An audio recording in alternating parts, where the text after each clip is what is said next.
أعوذ بالله من الشيطان الرجيم. I seek refuge with Allah from Satan the outcast.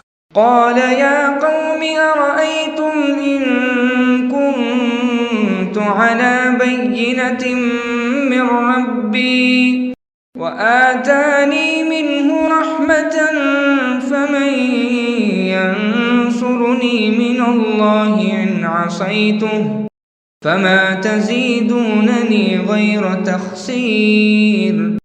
He said, O my people, have you considered? If I stand upon clear evidence from my Lord, and he has given me mercy from him, who would protect me from Allah, if I disobeyed him? You add nothing for me except loss.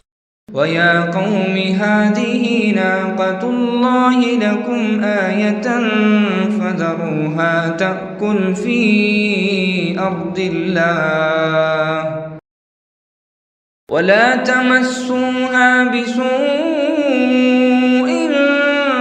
فيأخذكم عذاب قريب. O my people, this is the she-camel of Allah, a sign for you. Let her graze on Allah's land, and do not harm her, lest an imminent punishment overtakes you.